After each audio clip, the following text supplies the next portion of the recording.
Alright, now I've got stuff set up, and you can see the big reveal.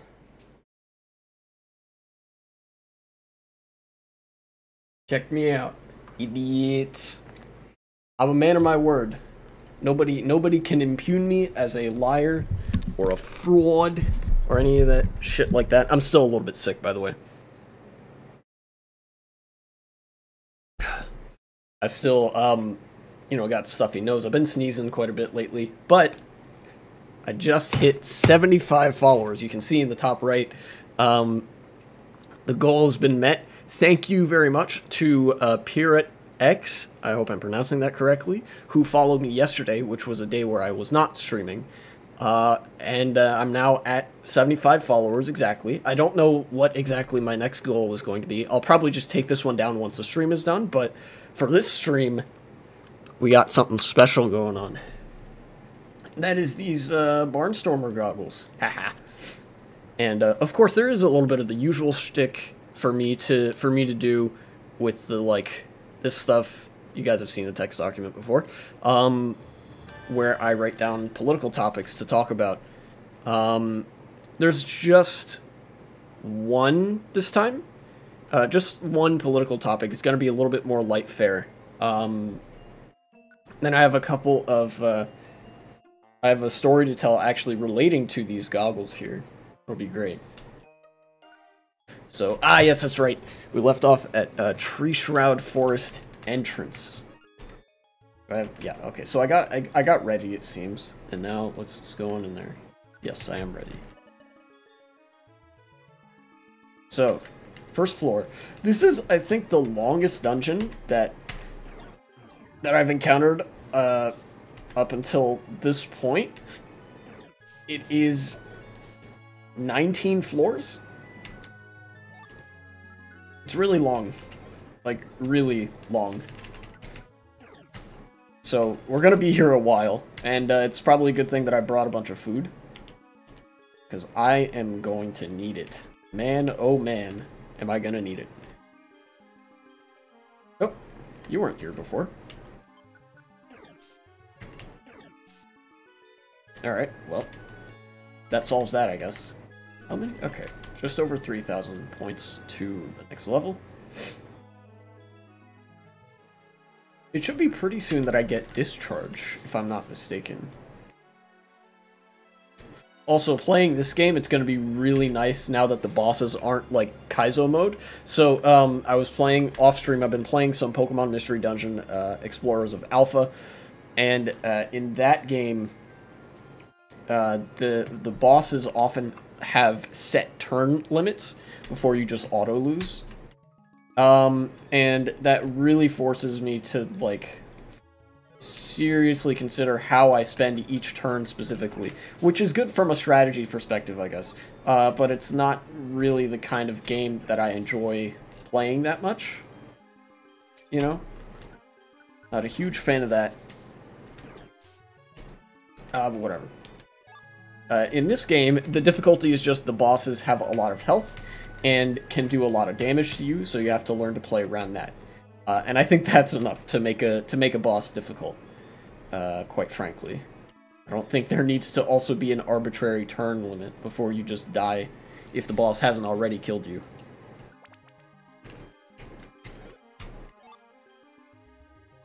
Right, I keep forgetting I don't have the... oh, okay, well... Alright, let's we'll try to deal with this as best we can.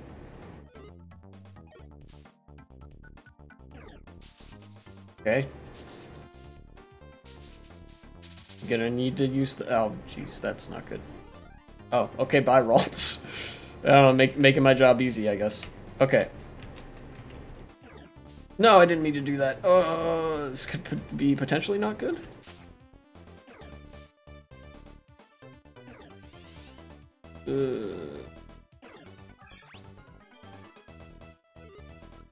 Okay, I'm good.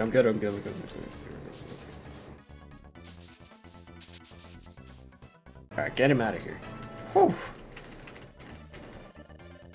Oh, new move. Agility. No, I don't think I care much for agility. Even though having a raised speed level is very useful, I don't usually... Just makes you drain move usages faster, and those are very valuable in this game.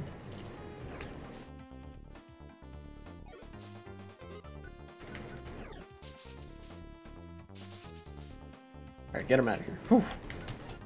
Alright, now...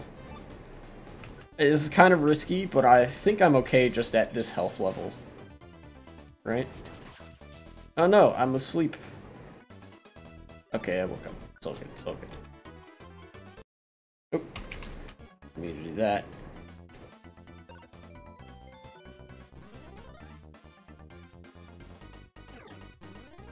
Oh, okay, bye.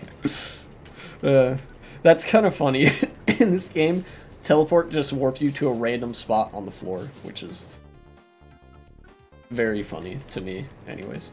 Okay, I need to lay off the Thunderbolt uses, if possible.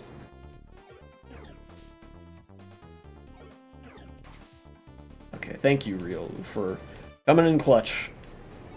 Let's go up this way. Next floor? Okay. What I could do is hold B and A and it stalls me for a little bit, but that also makes me lose hunger quicker, so I don't know that I want to do that.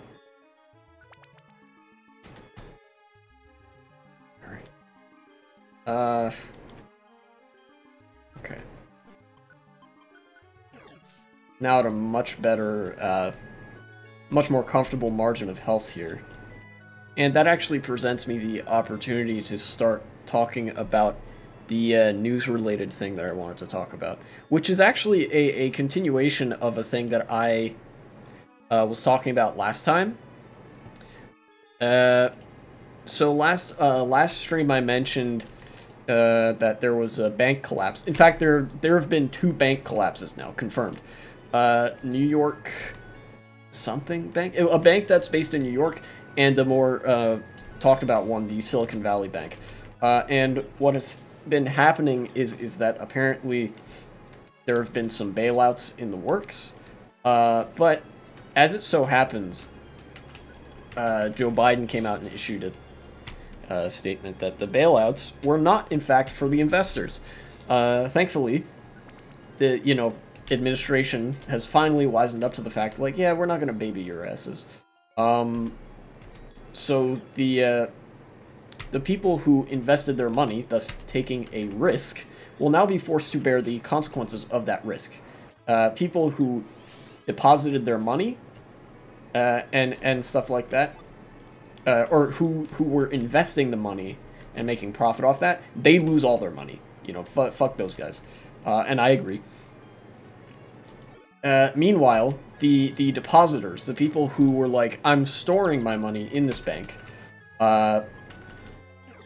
are going to be bailed out beyond FDIC levels. I'm still not entirely comfortable with that because, let's be real, $250,000 is plenty of money.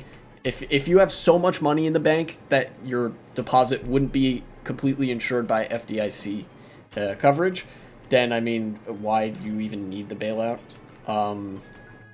But anyways, the key thing is that one of the things that I said needs to happen for bank failures to be allayed and prevented, that sort of thing, is going to happen. Joe Biden has announced that the FDIC and federal regulators are taking control of the bank and firing the management of the bank, which means Silicon Valley Bank is going to be nationalized. It's going to be owned by the U.S. government, and they're not going to be doing any of this bullshit that led to the collapse in the first place, which is good. I think. I have seen a couple of tweets that would seem to contradict this about Silicon Valley, like, all of a sudden starting to actually market themselves, funnily enough, on the fact that they've gone bankrupt and now are being actively covered by FDIC. So it's like, oh, this is such a safe place to store your money because the FDIC will just come and bail you out, which is funny and fucked up at the same time. You kind of know how that goes.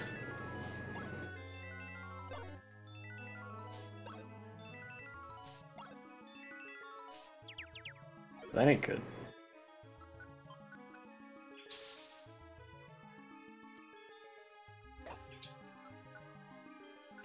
Okay.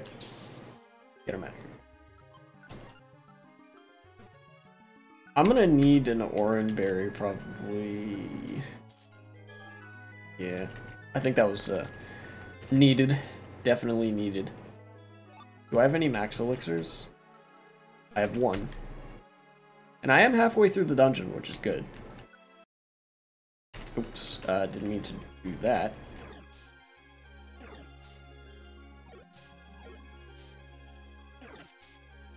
Okay. Get that Ninetales out of here. Go down this way. Ah, there are the stairs. Very good. And really, I think the entire banking industry should be nationalized. I'll explain my reasoning for that momentarily. Let me just go to the next floor. Oh wow, violence. This could be useful against bosses.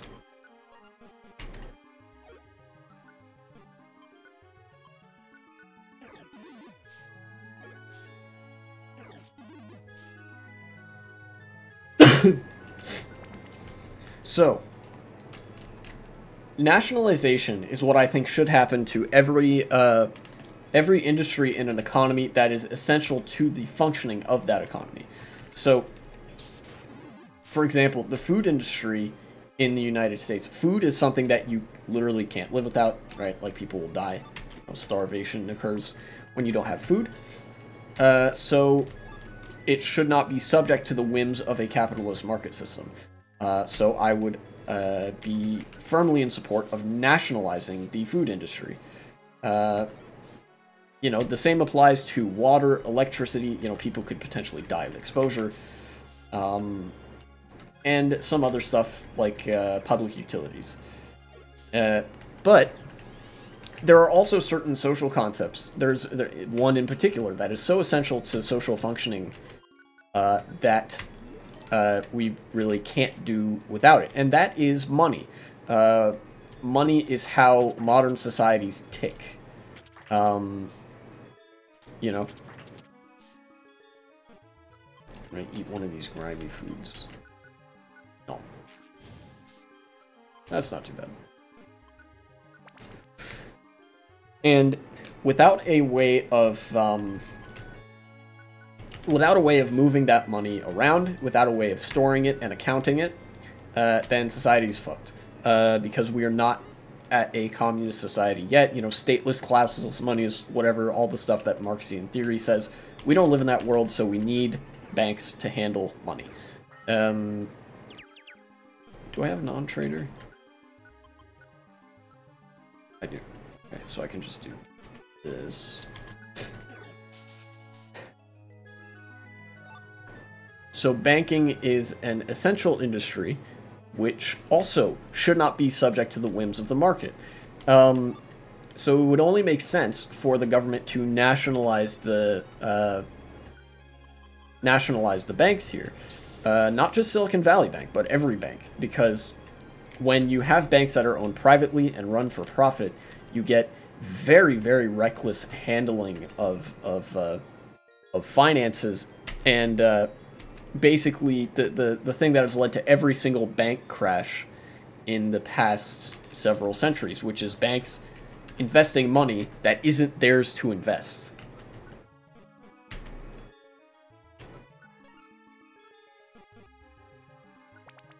Not a thing I take kindly to. Ah, a shop. What's this? Driver seed.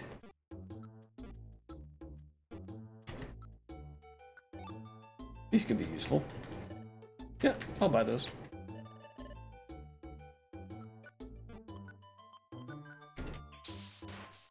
Get you out of here. Alright.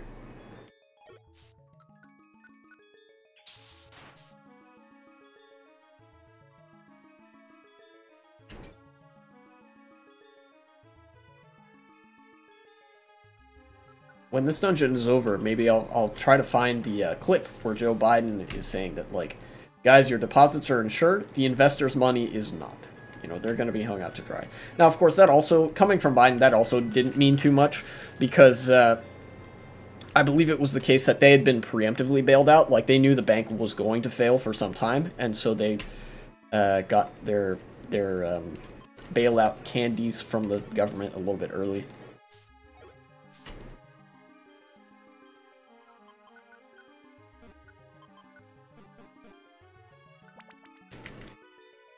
But at the same time, this is actually, I think, a bit of a different response to this kind of bank failure than the Obama-era bailouts.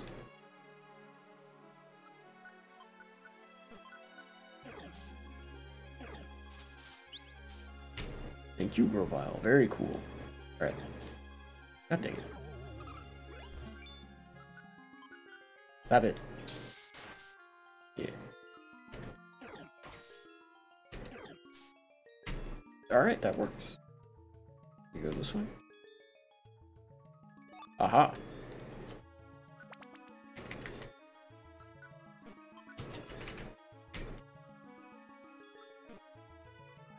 Alright, where are these stairs?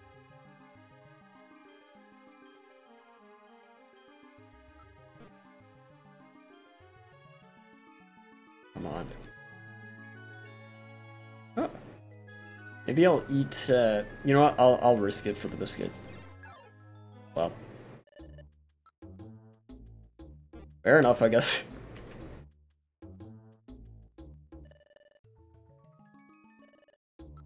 Do want that. What is this? Do want that. Kecleon.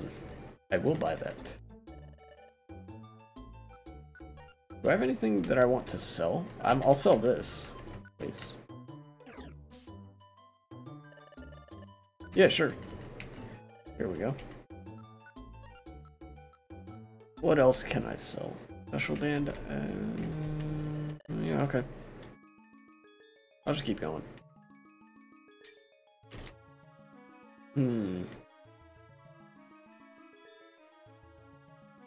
Ah, dang it. Okay, that just goes over here.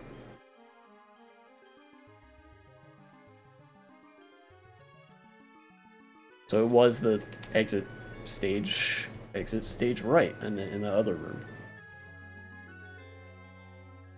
Alright, let me go back to this. I'm very close to the end of the dungeon. Once I have finished with this dungeon, I'll pull up the clip of Joe Biden talking about Silicon Valley Bank and how that bailout is going to work, or more accurately, what I want to emphasize, how it's not going to work. Yeah. Like what they're not going to do.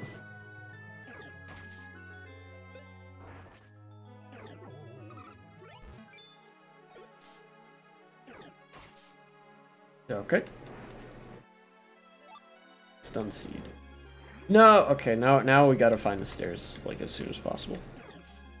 You fucking... Bruh. Get him out of here. Or what I can do. Do I have a Peach Berry? I do. Okay, well, have one of these. Sure. Okay. No speed up. My thumb is like hovering over the space bar, and I was like, I want to press it because I'm so used to emulation. But no, I want this to be like as an authentic Pokemon Mystery Dungeon experience. I don't want it to be like everything trivially flying by. Oh no, wait, it is 20 floors. It's not 19. Okay. You gotta be kidding me. Dude.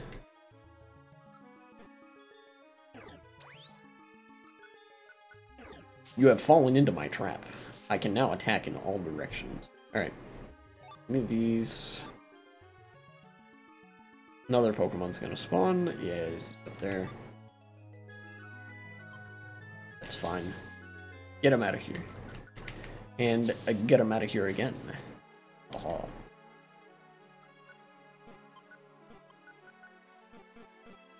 Very close to level 35, which is cool. All right, Deep Tree Shroud Forest. Let's see Joe Biden's. Oh no. The time has stopped.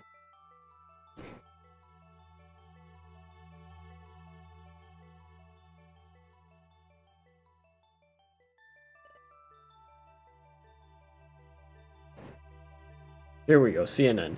Not as trustworthy as they used to be, unfortunately, due to the new leadership that's very friendly to the right wing, but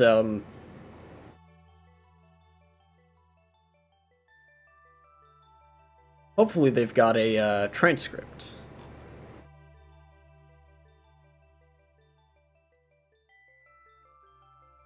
Here, I want to. All right. Yeah. Okay. Okay. Oh my God. The news. Okay.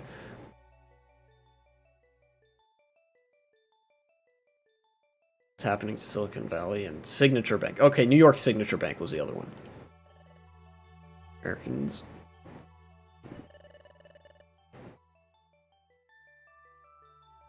All right. Yep. So he's saying here, right now, he is saying that if you deposited money in New York Signature Bank or Silicon Valley Bank, your money is fine. Your money is insured. The bank failure will not affect that.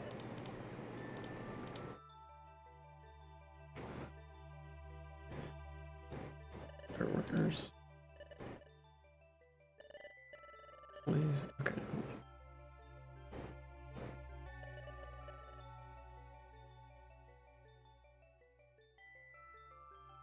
Started.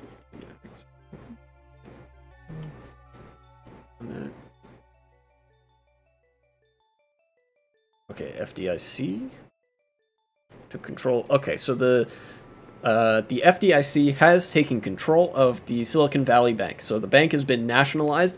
The government now owns that bank. No more private ownership bullshit going on there, which is nice, I guess. I don't know how long that will last, though.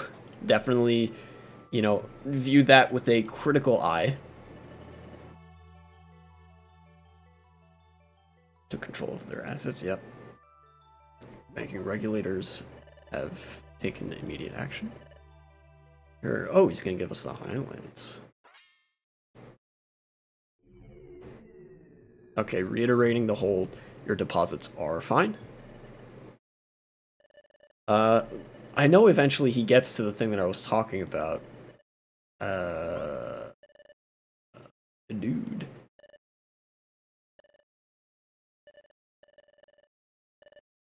No losses will be borne by the taxpayers.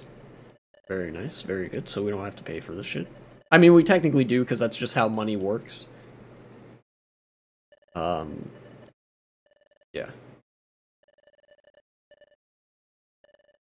God dang it. Joe Biden is so slow when he talks. Oh my god. Okay, here we go. Second, the management of these, of the bank. Oh, what the fuck? Okay. Jesus Christ, he kind of jumbled his words there, but he said the management of the bank has been fired. They're no longer going to be working at the bank. It's going to be all, you know, FDIC and government people running the bank. Which is a damn better site than investors. Yeah, there we go. Here, hold on. Let me rewind.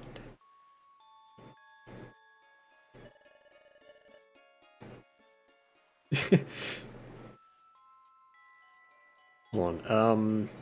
Investors in the banks will not be protected. They knowingly took a risk, and when the risk didn't pay off, investors lose their money. That's how capitalism works. Slight critique, that's actually not... I mean, that's... In theory, like you read Adam Smith, that's how he describes capitalism as working. How capitalism actually works is that when the investors assume risk, basically what that means is just their life might be mildly inconvenienced as the collapse is happening, and then government comes and bails them out. Anyways, there's no real risk associated with investing beyond a certain point of money, because eventually you're so influential that the government will feel obliged to help you just to keep keep the money flowing in the economy.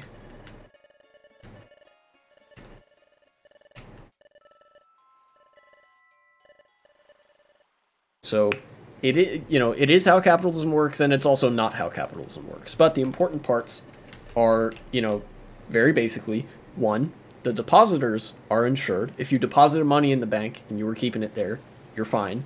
The investors are not insured. If you were investing money with that bank, you're fucked, and we're not going to come save you, because fuck you. And the third thing is that all the management of the bank has been fired, and the FDIC has taken control. The bank is being nationalized. So that's about as well as it could have gone, I want to say. Apart from, doing the whole FDIC insurance bit and then just letting the bank fail. Granted, $50 billion bank, but people's deposits are insured. All the rest of that money is just made up.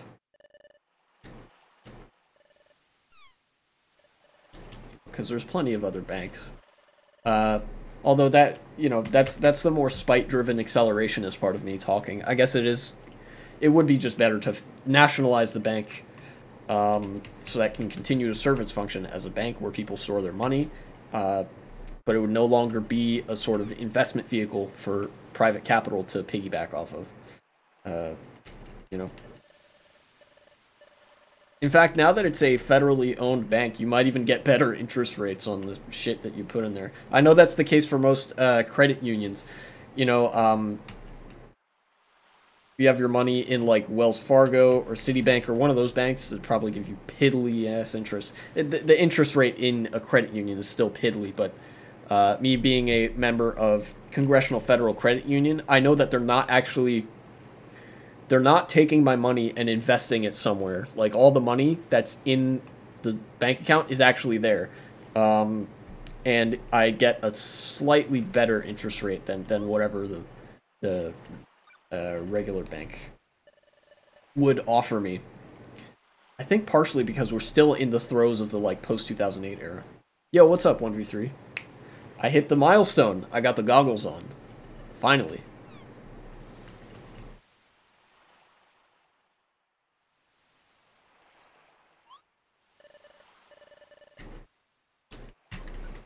Let's go to the guild. Aha. I was just wrapping up some stuff about the Silicon Valley Bank that collapsed. Who and when subscribed? Oh, Pirate X followed the channel actually yesterday when I wasn't streaming. So, we hit 75 off screen. So that today is the big Barnstormer goggle stream.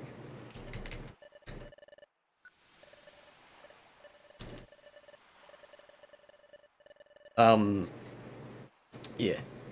So, let's see, Silicon Valley Bank, what else did I want to talk about? Oh yeah, related to this channel, I'm working on creating a Discord channel for like people who are either subscribed to me on YouTube or who follow me on Twitch or whatever.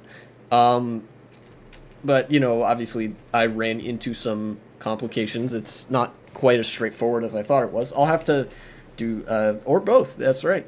I'll have to do some Googling or whatever to figure out how to set up certain things, because I know I want to have like a general channel, a rules channel, and like a content suggestion channel. Like, start out pretty simple, but I want to figure out like how would I set up some automated structures, like use a bot to moderate some stuff, like, hey, don't say racial slurs or else you'll get banned or something.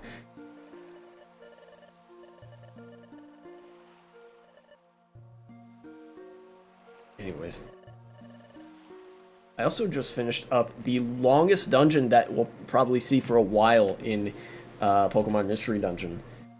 Tree Shroud Forest was 20 uninterrupted floors. Like, there was no midway point and stuff, which was kind of daunting, but frankly not all that difficult.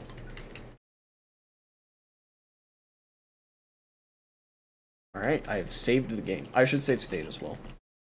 Don't want to accidentally load a state that destroys a save. Ooh, from World News? Go ahead, shoot.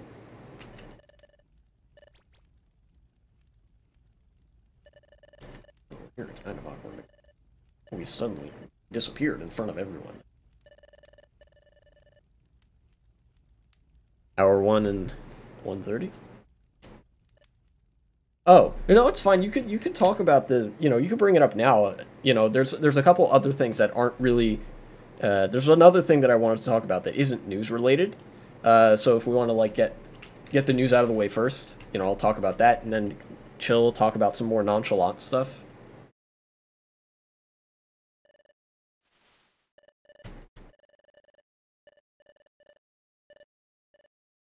Oh, bro, we're back. Everybody at the guild's gonna be so happy to see us.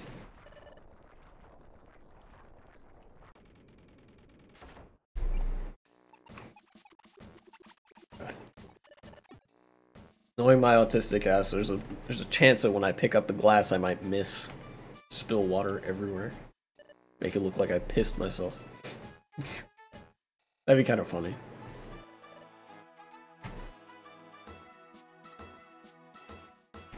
It's Chatot, the guy who doesn't actually care that much. Oh, okay, Wigglytuff's here. He's probably happy to see us. Yay. We are back. We are no longer in the world of grayscale. Let me get the story straight. Yeah, he's clearing his throat, you see. Gorvile's the good guy. And Dusknoir was the bad guy. Yeah, that's about it.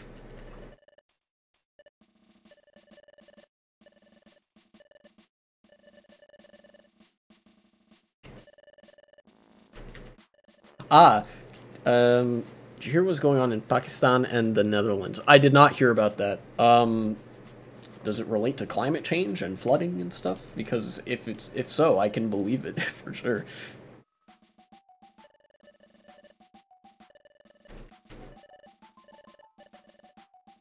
Pay attention, guys. Chatot is now about to use an advanced tactic called gaslighting. There we go.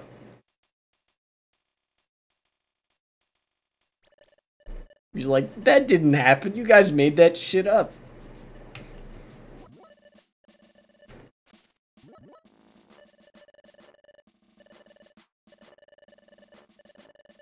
Damn.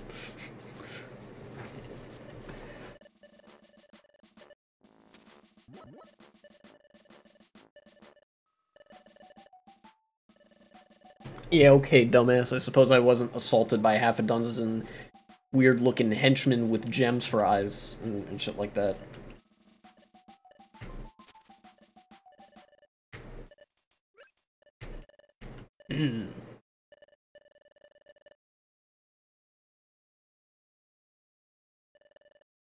Dude, he opened his mouth.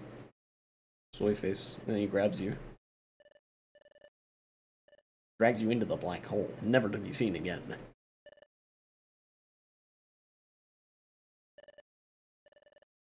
And you can tell it's a flashback because it looks like a woodcut.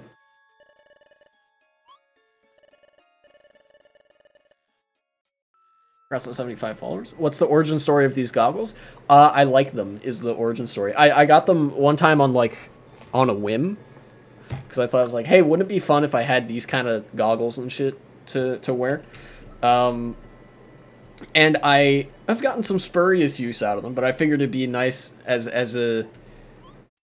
a gimmick to wear them on stream for the 75 followers milestone. I think I've had them since, God, at least since like junior or senior year of high school, so about 6 or 7 years.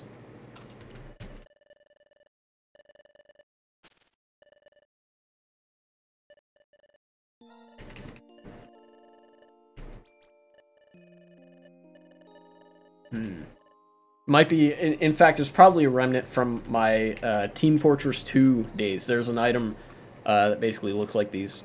Well, it is these. These are a cosmetic item in TF2, and I really like the way they look. I was like, hey, what if I just wore that in real life? Gotta put it. That's fine. Pakistan had a prime minister arrested. The problem was all the people getting in the way. Over here, it was to do with... oh, what you said about yesterday. That's right, the elections. Okay. Let's see. Pakistan prime minister. Arrested. Oh, dude, they're starting to believe me. The gaslighting is not working.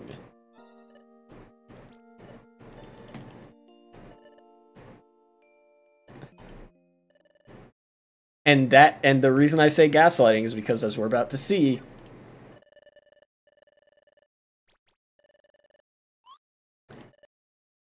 let's wait for it to happen here.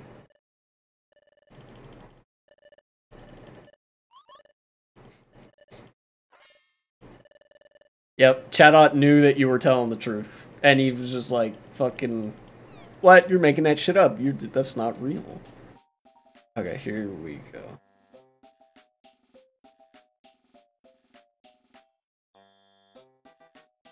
More clashes. Okay, here's an article from NPR.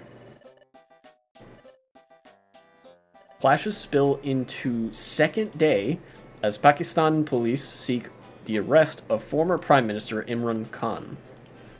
Alright. Lahore, Pakistan. Supporters of the former Prime Minister threw bricks at police who fought back with clubs and tear gas for a second day Wednesday after officers tried to arrest the ousted premier for failing to appear in court on graft charges. What does that mean?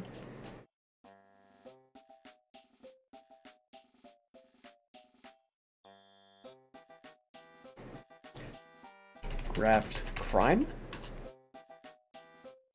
Political embezzlement. Okay, okay. So it's basically just another word for like corruption. He was selling political power and stuff to his friends and whatnot. What the fuck? Bullshit.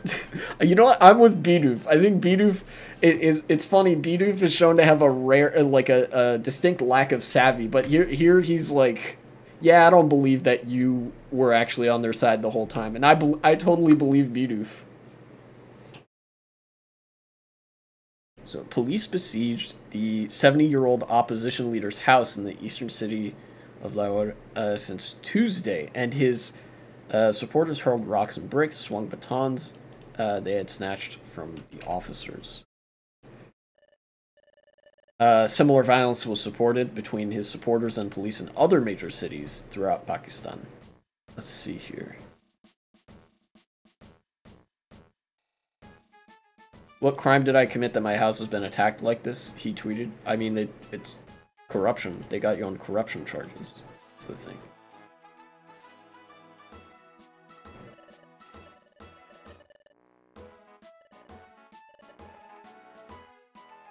That is great. Oh, this is such a loaded conflict, I think. There's so much at play here, right? I haven't finished reading the article yet. Farmer protests in the Netherlands. Alright, I'll get to that once I'm done offering my thoughts on Pakistan. But first I want to get to offering sort of a glorified, I don't know that much about the subject. So, it seems like the graft charges may or may not be trumped up for a couple of reasons. First, I think it's entirely plausible that this guy is guilty of corruption, just based on the fact that, you know, Pakistan and a lot of other countries that, you know, could be called third world have a lot of problems in their government due to very complicated historical factors. I wouldn't doubt that there is, you know, influence peddling going on. This guy, like, actually did sell, you know, influence and things like that. Took bribes, did embezzlement. The problem there is that he's by far and away not the only person doing this, right? This is a pervasive problem common to a lot of countries, including, you know, rich countries. A lot of politicians engage in corruption. It's practically the name of the game. So this also leads me to believe then that it could be an issue of political ideology divide. They mentioned that this guy is the opposition leader in Pakistan. So I think there might be something at play where the party in power either is afraid of him or sort of wants to target their political opponents in a relatively systematic manner so that they can maintain power and I don't know, pursue whatever agenda it is that they're pursuing. As much as I am a socialist, socialist parties in other countries are subject to the same sort of trappings. I've seen, you know, left parties take a turn for authoritarianism in other countries like Venezuela and start pursuing their political opponents. Both left and right parties are guilty of this, right? So it almost doesn't matter what the political ideology is, that could be a factor as well. Then there's also a question of ethnic and religious divide. I think there was a passage here where he mentioned that God is great, which means he is Muslim, I think.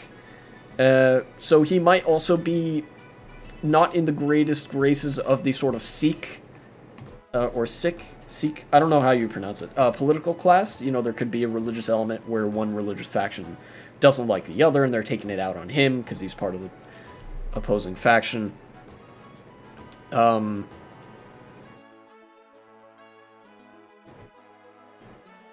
Yeah, here we go. Khan has claimed that the string of cases against him, which includes terrorism charges, this I don't know that I necessarily believe, are a plot by the government of his successor, PM Shahbaz Sharif, to discredit the former cricket star turned Islamist politician. Okay, so maybe I do believe it. Never mind. He's an Islamist. Maybe the charges that he's being subject to are a little bit more warranted. From his home, Khan urged his followers to fight on even if he is arrested. Let's see. Plot to abduct and assassinate him. Unlikely, I think, given that he is the extremist in this scenario. He's almost undoubtedly the more extreme of the two political factions here, but, you know, it's not impossible, strictly speaking. At least 7 former prime ministers in Pakistan's recent history have been arrested in various cases and tried by courts since the South Asian country was created in 1947 after gaining independence from Britain. Let's see.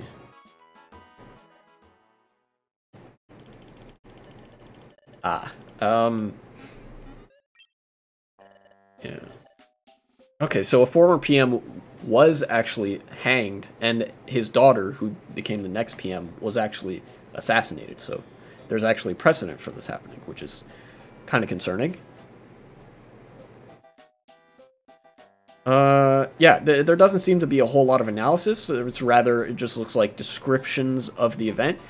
I guess it would seem to me, based on the rest of that NPR article, that Pakistan is having an episode with Islamism and right-wing extremism, which is not surprising. This is happening in a lot of places throughout the world. And I guess it's good that the PM, who is a prominent official in the Islamist party, is being arrested for embezzlement and like terrorism and stuff. He probably is guilty of that to some extent. But again, I'm not too familiar with the specifics, so I would have to do like a deep dive to really understand what's going on. But I guess that, you know, hopefully that, you know, relatively basic take is enough. But then the Netherlands, there are some farmer protests. Netherlands farmer protests. Here we go. 9 hours ago from Reuters. Wow, recent stuff. Okay. Dutch farmers protest party scores big election win, shaking up Senate. Oh wow, so there's an entire political party based around the farmer protests. Amsterdam. This article is just from today, from earlier today or like yesterday. Amsterdam, March 15th. Okay, so yesterday. A farmers' protest party shook up the political landscape in the Netherlands on Wednesday, okay, emerging as the big winner in provincial elections that determine the makeup of the Senate. The BBB, or Burgerbewegung? You can read what I said, it's pretty much telling the same. Crazy how big they took the victory. Oh yeah, that's the fact that current reasons were not liked much anymore. Way smaller political. Yeah, okay, yeah, the Farmer Village movement. Promises more farmer. They got more than 33% of the votes. That's actually pretty insane for a small party. Last time it was around 1. That's a bit. I don't think it's that fishy. I wouldn't doubt the integrity of Dutch elections. You know, elections are in countries that are part of the global north, the countries that did the colonialism. Elections are very hard to influence or to outright like commit fraud with, right? So it is extremely difficult to have an actual fraudulent election. So there's no reason for me to believe that there was anything illegitimate, unless I read further and it presents some evidence of that. Not how it went, but the political party itself. Oh yeah, I don't doubt that. A lot of populist parties can have some pretty unsavory elements to them. Let's see. The Farmer Citizen Movement, or the Farmer Village Movement, right? Yeah. Party rode a wave of protests against the government's environmental policies and looked to have won more Senate seats than Prime Minister Mark Rutte's conservative VVD party. Okay, this explains quite a bit. He's going to fail hard after some good time for sure. Oh, yeah. You know what this, right away, what this is reminding me of, actually, is the Sverigedemokraterna, the Swedish Democrats in Sweden. They are a far-right party, which was a admittedly populist reaction to the Social Democratic Party in Sweden, kind of gradually trending back towards the center and doing a lot of like liberalization and deconstruction of the welfare state, you know, stuff that disproportionately affected individuals rather than like big corporations or whatever. You know, people were kind of fed up with the status quo, and they went for the thing that they perceived to be an upset to the status quo, which in this case was unfortunately a Nazi party. It wouldn't be super surprising to me if that's also what's happening here, especially since the party in power was a conservative party, not a social democratic party. The first exit poll projected BBB won 15 of the total 75 seats in the Senate. Wow, that's a lot. Which has the power to block legislation agreed in the lower house of parliament, with the VVD dropping from 12 to 10 seats. This is a major blow to Rutte's governing coalition, casting doubt over its aim to drastically cut nitrogen pollution on farms, a single issue upon which BBB was founded in 2019. Nobody can ignore us any longer, said the leader of BBB. That's probably true. Voters have spoken out very clearly against the government's policies. This is also true, but I don't think it's true in the way they intend it to be, right? A condemnation of the current status quo is not necessarily an endorsement of the alternative, right? So let's say a similar populist party were to rise up in the United States, or let's just say that like I'm in the Netherlands as well, right? You know, I'm a socialist. I would probably disagree with a lot of the policies that that this conservative government has been enacting, but from the left. So I would be more inclined to, you know, want something from like the Social Democratic Party or the Socialist Party, you know, something that's more environmentally conscious and would penalize corporations rather than people, and you know, all that. Bolshevik in the Netherlands, I know, alternate timeline, but why? That puts me in a bit of agreement with this presumably far-right populist party. Both of us do not like the conservative government. However, their concern is that the conservative government is doing these environmental policies at all, while my concern is that they're not doing them correctly and they're doing them in a way that hurts the average person. Basically, I'm saying there's a correct way to do this, and we should do that. And the BBB is saying we shouldn't do these environmental policy making things at all. This happens quite a bit. This has been happening quite a bit. The government aims to cut nitrogen emissions in half by 2030.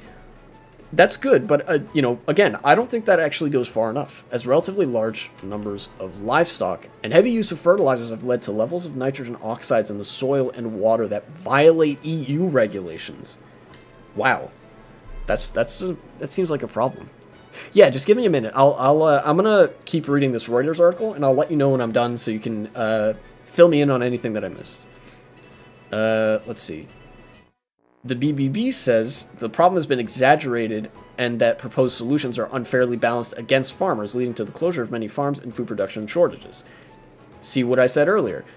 We share a similar critique that this is hurting farmers, but their critique is that there is no problem, or that the problems of environmental degradation are exaggerated. While my issue is that there's a way to address that problem that doesn't hurt the farmers. But go on, I'm very curious. Yeah, okay.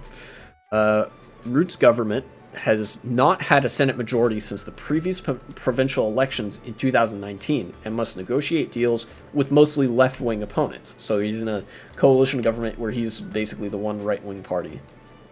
The two most cooperative parties, Labour and Green Left, looked set to have held on to their seats, keeping their combined group at a par with BBB and possibly enough to maintain support for Root's policies. BBB won a single lower house seat in 2021, but its popularity has surged on the back of growing distrust of the government and anger over issues such as immigration. Yep. Just like the Sverigedemokraterna in Sweden, they are also an anti-immigrant party. They just use populist rhetoric. Root's government, in its fourth consecutive term since 2010, has dropped to a 20% approval rating, its lowest in a decade. And that's all the article has to say on the matter. So yeah, pretty typical, you know, far-right, supposedly populist party that's weaponizing certain critiques of the status quo to meet further right-wing aims and catching up a number of people who might otherwise have left-leaning political prescriptions or, you know, aren't terribly politically involved to begin with. Green Left, that makes it so hilarious and sound weird. I know it's probably called something else in Dutch that isn't that. What would it be like? Verdelinke? I don't know. That's German. Fucking. I don't know what the Dutch names for these parties are. GroenLinks, not that crazy. Okay. Yeah, all right. Because I know that in Germany there's a left party that's called De Linke, and a link meaning like left. Anyways.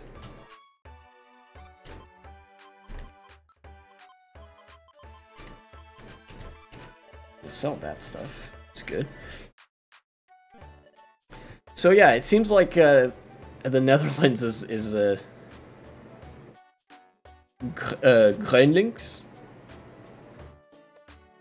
Or is that not how you pronounce groen? Is it pronounced green or groen? I don't know. I can't read Dutch very well. I mean, I can read it with my eyes, but I can't pronounce it.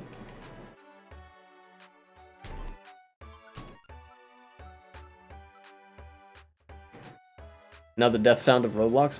Oof! There you go. That's my best impression. Oh, GroenLinks. Okay, okay. Thank you. I've kind of missed out on that. What was I gonna do? I've been going into snail space ever since I started reading. I think I'm gonna put back one of these apples. Yeah, okay. So, yeah, just to recap what I've said, as far as I'm aware, these farmers do have legitimate grievances that these environmental policies would hurt them. But there is a way to to address the problem correctly that doesn't hurt farmers, and it seems like the BBB party is weaponizing those critiques instead to use them for an agenda that basically says this isn't a problem at all, or we shouldn't do anything about this, or we don't need to do anything about this. Instead of saying, well, we should care about the environment, but we also need to care a lot about farmers. And so they've gained a lot of popularity because of that. And of course, they also have some unsavory views about immigrants and stuff like that. Not super surprising.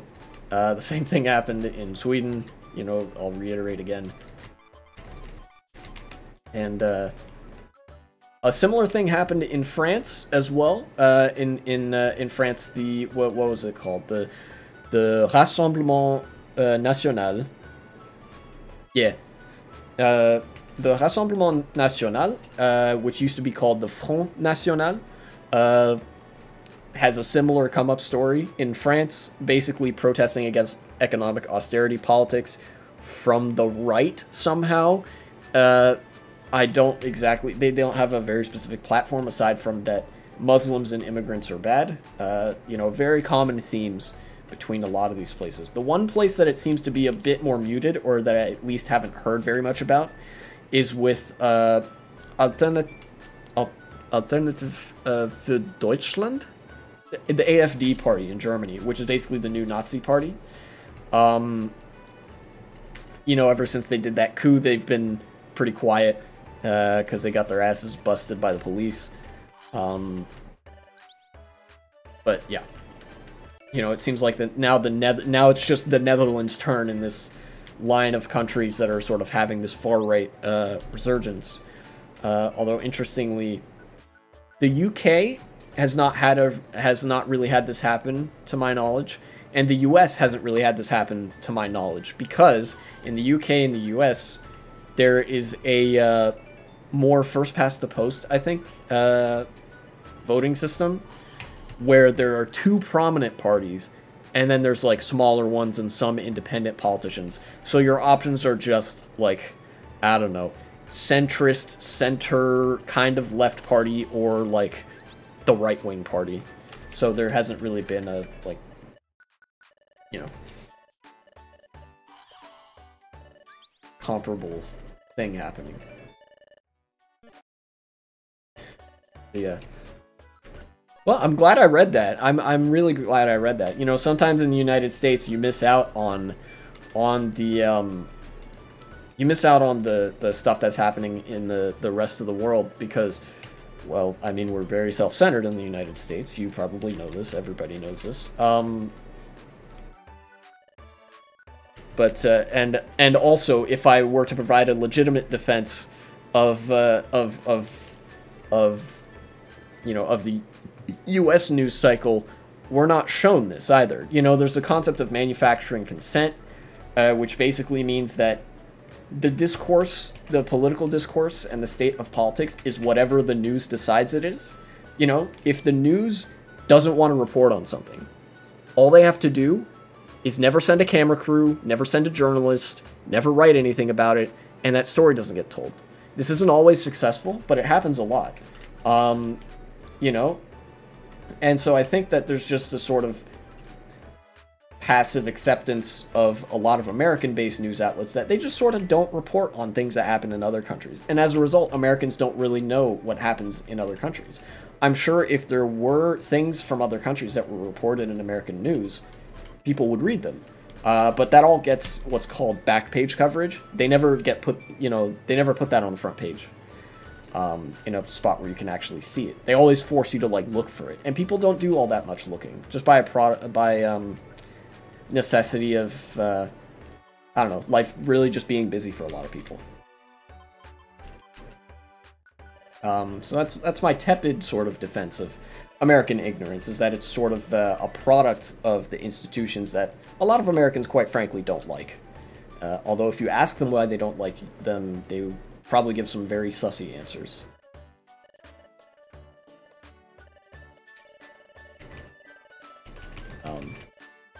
Yeah, it's always a good opportunity for me to exercise the political side of my brain, my brain muscle.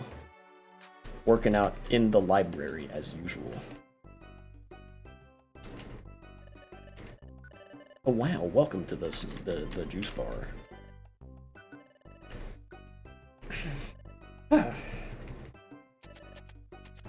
And that is the news of the day, courtesy of, I don't know, maybe your favorite live streamer, hopefully your favorite live streamer, I don't know. I don't dare hope for too much. I'm just glad that people decide to watch it all. Once I'm done ordering these drinks from the Spinda Cafe, from the juice bar and whatnot, I might actually go into a more fun story about these goggles that I'm wearing.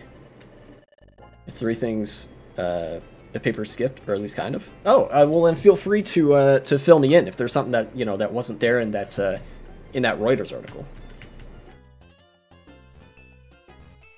You know, I would love to know.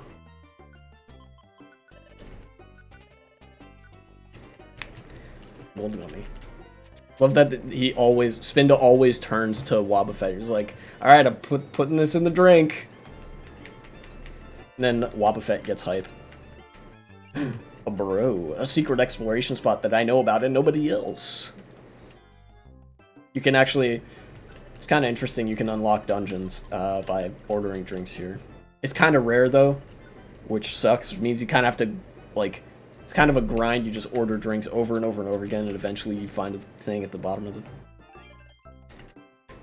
the cup, and it's like, oh, secret dungeon. You read in sort of a half-drunken, like, I don't know, maybe the berries and the gummies get you drunk in this world.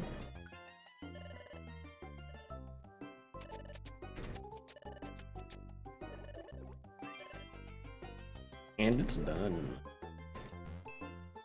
Oh, wow. Okay. I don't really have the time to do a lot of recycling stuff right now. Well, actually, I also said I wouldn't do that much recycling in this particular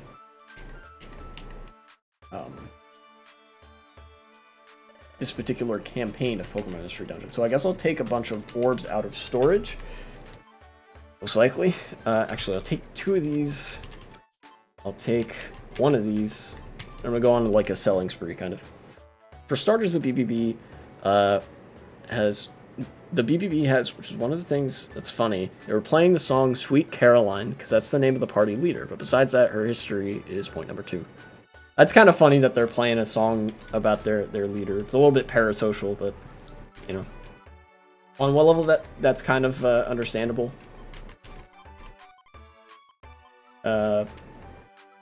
But a little bit weird. Just a little bit. Alright, is there anything else in here? Yes. I should take this stuff. Yeah, get all the what is this doing in here? Nothing. Before you even finish that message, I'm going to probably guess that she has some history of being attached to or connected with, associated with in some way, like the neo-Nazi party in the Netherlands, or like she's Sieg Heiled or something, or she said some anti-Semitic bullshit, and that's, you know, something plaguing her past or whatever. Just a wild guess that she's also, like, just a little bit of a Nazi. Maybe not all the time, but, you know, sometimes does some Nazi things.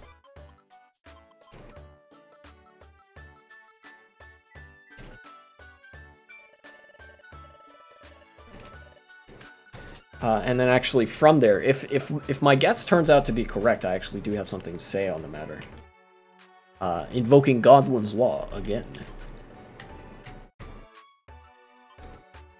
Or as sometimes I've actually heard that more colloquially referred to as 5 clicks to Hitler or something like that. You know, it's like 6 degrees of Kevin Bacon internet version where, like, in 5 clicks any single topic can be, like, you just go to Hitler. I don't know. Okay, what else? Right, I'm just gonna make some more drinks. And then I gotta go to Waterfall Cave.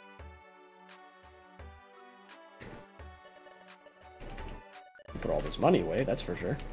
Yeah, how about that? She worked for a factory from Germany. That factory is now one of the factories making this party be able to exist in the first place. That means they don't actually do much. That's good for climate change and stuff like that, because the victory doesn't want those farmers to get hit that hard. Or the factory. Yeah, that's also not super surprising. Yeah, that makes sense. It's kind of like I was saying earlier, since they're a far-right party, they probably don't care about climate change. You know, so that tracks that she's, you know, tied to this big business and stuff.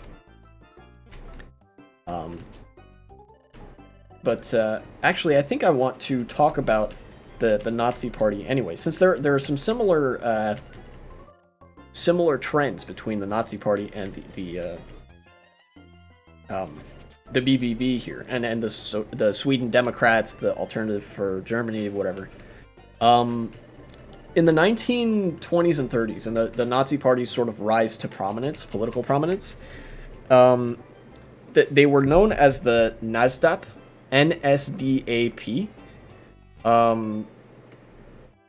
which stood for the National Socialist German Workers' Party, which was designed to be sort of optimal populist concoction of rhetoric. You know, make no mistake, just because they had socialist in the name does not mean they were socialists. They frequently defined themselves in opposition to the socialist bloc in Germany, and when they came to power and, you know, promptly outlawed free elections, one of the first groups that they went and started putting in prison were the socialists and the communists.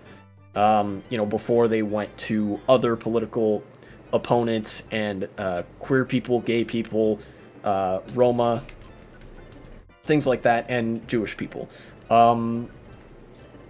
But their platform was one of appealing to the genuine frustrations of German workers, and to sort of lead people to believe that they were the party of the everyman, such is also the case with the BBB, the farmer villager movement. You know, it has farmer and villager in the name, very clear who they're trying to make an appeal to. Now, the issue that I assume is going to come up with this party, that also came up with the Nazi Party, is that they actually have no interest in those people. One of the things that the Nazi Party did when they came to power that conveniently gets swept under the rug in a lot of political discussions with the right-wingers is a practice that they actually coined called privatization, which was they took public sector things, services, goods, and whatever that were rendered by the government at no cost to the taxpayer, and they started privatizing them. They started selling them off to wealthy business people. Let's see. And lastly, over here, we use famous people to get more votes on parties. That's a pretty well-known tactic. But they actually don't want to get in politics, and because of that, they need a lot more people. That's right. The worst part is that the ones that are in power now actually can't change much at all. A big portion of the votes from people is because they just hated the others because it looked like they didn't do much. No change, but it's wrong to think that it is suddenly much easier for the BBB. They can't help farmers and villagers as much as they want. Ain't that awkward? Yep. Yep. That's how a lot of, you know, very grifty political parties work. You know, a lot of very prominent, very famous people. Yep, people don't do their homework. You know, a lot of very prominent political parties will use people who have a sort of public appearance, who are famous, to get votes for themselves to try to get elected into office. I'm sure the Nazis did this as well. But I've also, since I'm American, I have much more familiarity with the Republican Democratic Party, and they both do this as well. You know, celebrities being used as political props. You know, some of them are interested in politics, some of them aren't, but, you know, the bigger thing that I want to hit on here is, you know, agreeing with you, obviously, is that, you know, a lot of the votes are from people who haven't done their homework and are just basically voting based on vibes. You know, they think that the party, based on the name and the sort of language they're using to describe their political positions, are interested in their well-being. So, like, the farmer-villager movement uses language that is designed to appeal to farmers and villagers, despite the fact that they have, you know, probably have no intentions of looking out for them, and also with the seats that they have, can't do much of anything. It's basically, they're this vacuous void, but what they can do is impede things from getting done. You know, so that's their play. You know, step one, design a party to appeal to a common sentiment of frustration, real frustration. Step two, weaponize that frustration towards very, very misguided political objectives. Step three, get elected into office. And step four, make the problem worse so that you can make more people flock to you. You know, I have no doubt that if some pro-farmer, pro-villager reform was passed, like, hey, you know, we want to make it easier for individual farmers, so maybe we'll subsidize this better method of farming that's not as harmful to the environment, or like,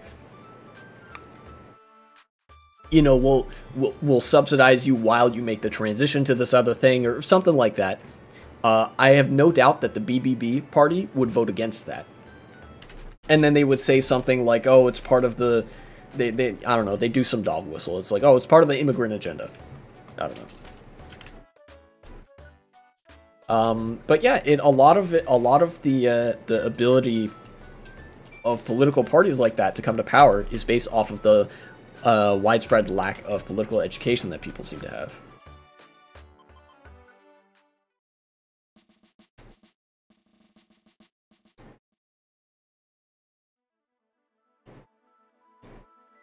Tune in next time for more cutting political commentary.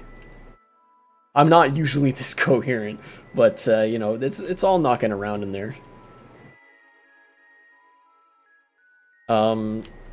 Yeah, so I guess in the future, what we can expect from the Netherlands is that I'm sorry to say, but unless the left and people who are more dedicatedly interested in politics start mobilizing and oppose this party and start proposing like serious reforms to help farmers and villagers and combat climate change at the same time, unless that happens, these guys are going to grow probably more powerful, more prominent, and they're going to basically do what the current Conservative Party is doing, but worse. You know, they're going to be still hurting the farmers and the villagers and whatnot, just with none of the environmental protections. And, you know, they're probably also going to trump up some excuse to like, limit immigration and whatever, because that's what far-right parties tend to do, you know. And I think for the foreseeable future, it's, you know, the Netherlands might take a similar path to Sweden, a social democracy sort of in backslide, you know, like it's going to start looking a little bit less good each year to live there. Best thing that I have to give credit for to the people who voted. People that voted. FVD translated Forum for Democracy, having the biggest weirdo, got such a big hit, losing 10 seats. Forum for Democracy. Let me see here. FVD political party. Forum for Democracy. Oh boy, the FVD has been described as ideologically national conservative, hard Eurosceptic, and right-wing populist. On its official platform, the FVD declares itself to be a movement rather than the party, big doubt, with a focus on protecting Dutch sovereignty, identity, and cultural and intellectual property. What do you mean by cultural property, FVD? What are you hiding? What cultural property needs protecting, and from whom? Yeah, pretty standard. Judeo-Christian values, yep. Ayn Rand, yeah, pretty standard stuff. Yeah, wow. Really not good sounding.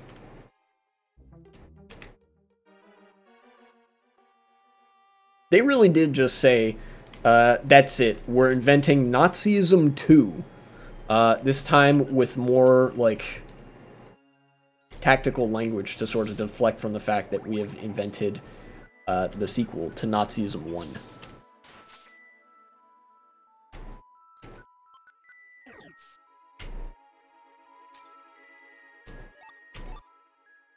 Yeah, so life's gonna get, you know, maybe life, just to be very clear about my prediction, to like clarify and whatever. I don't want to be too alarmist on these issues, not yet anyways, but life in the Netherlands over the next, you know, 10 years, however, until the climate crisis really starts happening, life probably isn't going to be bad. Life will probably still be good in countries like the Netherlands, because you guys have a substantial social safety net, more so than the United States.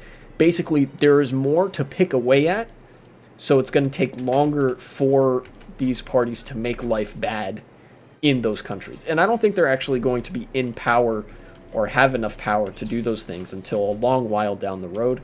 Again, you know, still be vigilant and all that.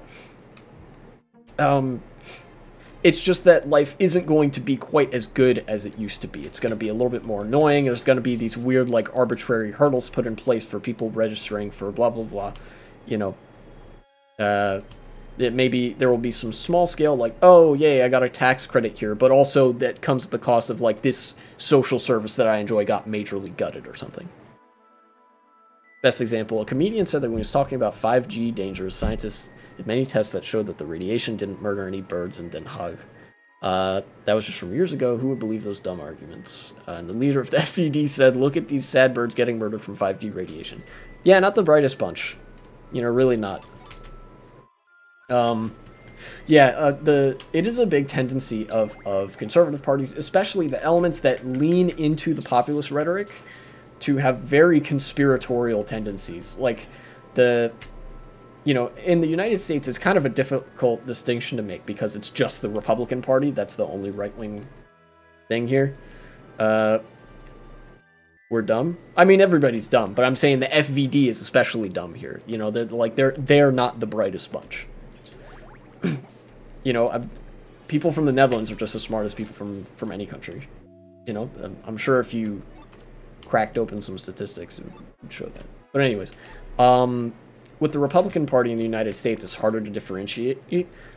But the same trend kind of holds, where there's the more establishment elements who, again, since they're conservative, will make, like, false claims and all that. They'll like, sort of hand-wave their way into conservative positions and whatever, but they don't usually bite on the really conspiracy-based stuff.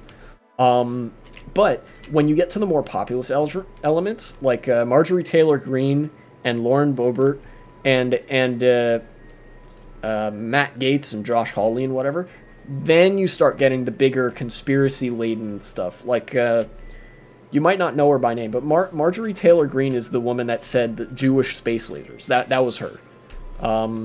You know, and although the populist faction gains more and more influence in the Republican Party by the day, somebody like Mitch McConnell or, I don't know, Chuck Grassley, one of those guys who's more representative of the establishment, you would never really hear saying stuff like, QAnon is real, 5G is super dangerous, vaccines don't work, you know, the Jewish space lasers are going to kill us all. Like, Mitch McConnell's not going to go up to the podium and say that. They're much more serious about, again, still bad political positions, but they're not outright idiots.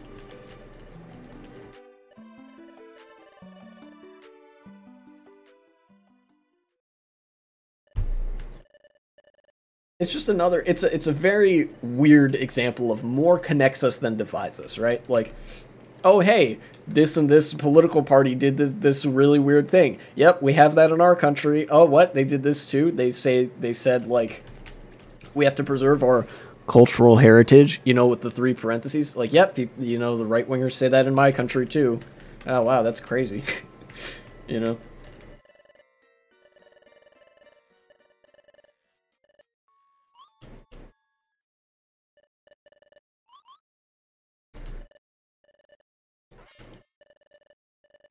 Yeah.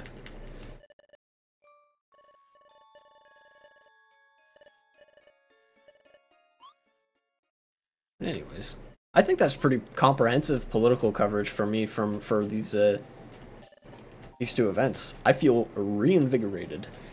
I'll be sure to try to get that Discord channel up and running. Hopefully by the start of next week. I don't know how hard of a deadline I want to set, but it'll be great to have some, like, content suggestions so I know what I want to talk about, like, going in, so I can pull up the news articles and stuff. Anyways. Oh yeah, so Torkel said we need a secret proof, like a key or whatever, to enter the hidden land.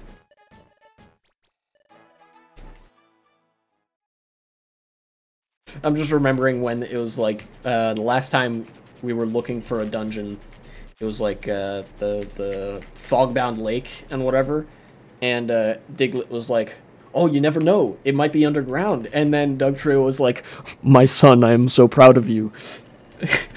It was so like, it was so random that like genuinely funny, cheeky humor comes up. I don't even know if they meant it to be like a funny thing.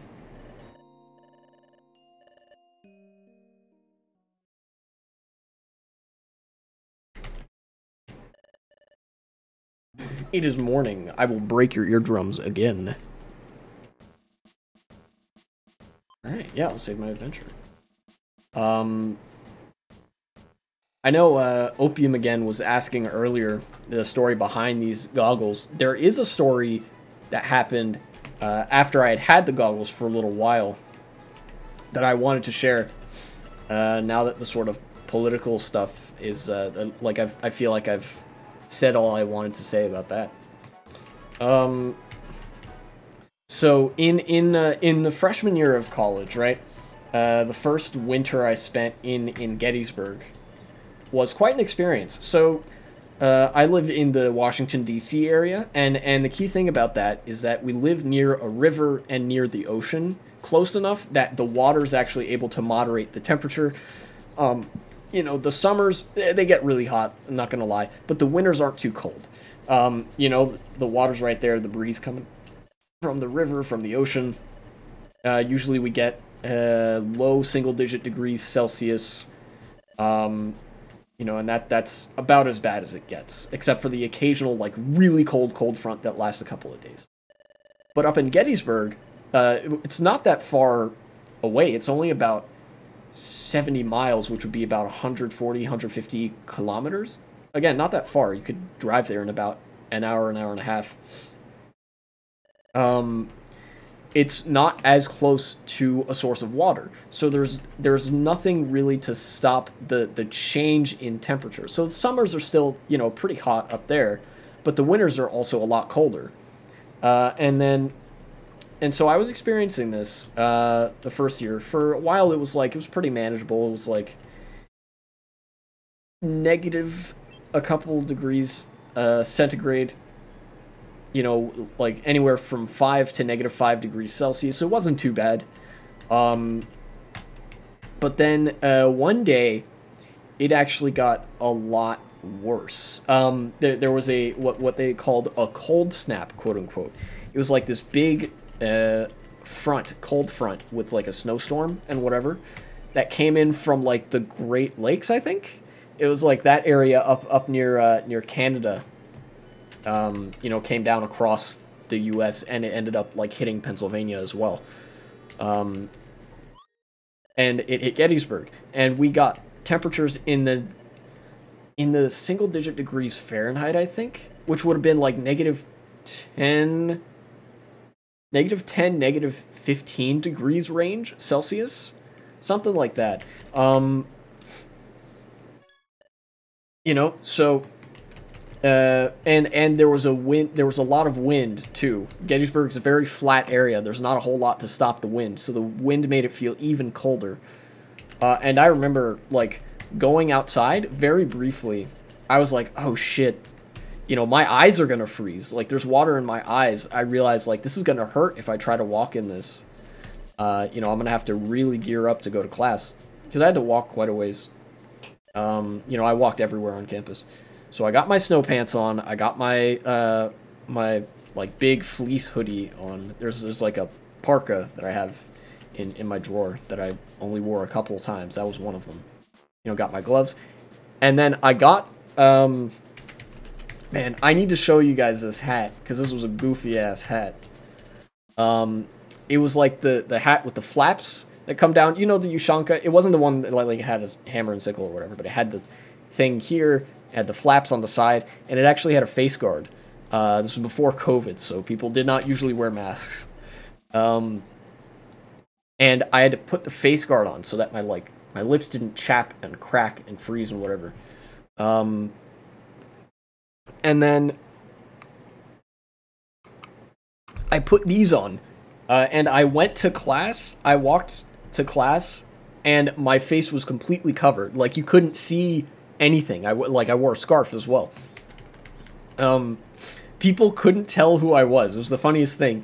You know, I walked in, and people didn't know who I was until I took off the hat and like lifted up my goggles, and then people would be like, "Oh, hey," you know, I didn't recognize you. In fact, that also happened when I came back to my dorm.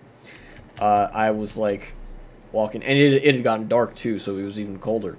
I was walking into my dorm, And at this point, you couldn't even see my eyes. Like, these are transparent, but, you know, having a face covering, it started fogging up.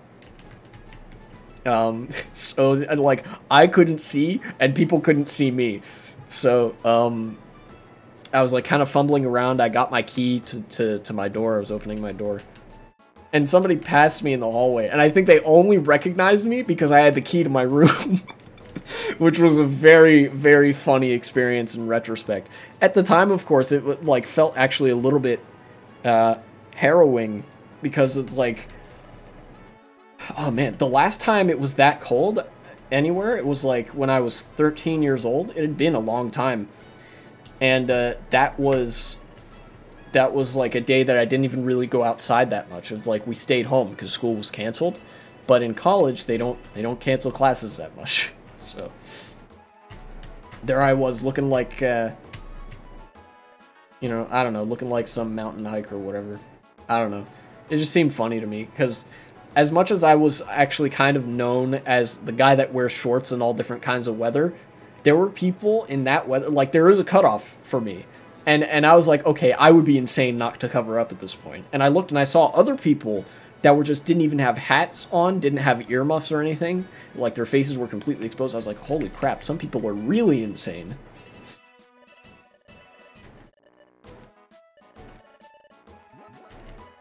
But, you know, I guess that's kind of relative, isn't it? You know, because when I'm surrounded by those people, I'm the odd man out.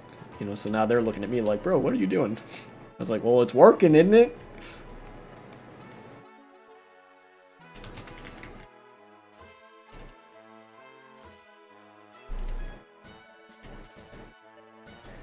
That's a fun memory. You know, there was a lot that I struggled with in my freshman year of college. You know, from mental health to maintaining a good schedule to long-term projects and stuff. You know, sometimes it seems like, oh man, I don't want to do that again. But then I remember that there was some good stuff too, and there was some funny stuff like that. Like that story with the goggles.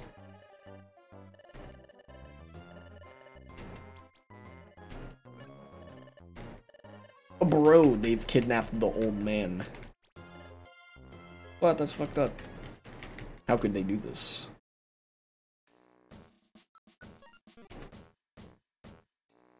So that's my that's the one story. That's the one like really fun story that I got out of these.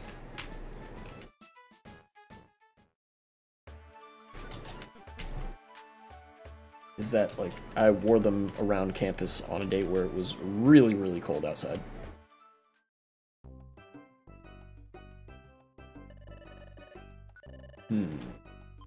Clear gummy. Yellow gummy. Yeah, give me that.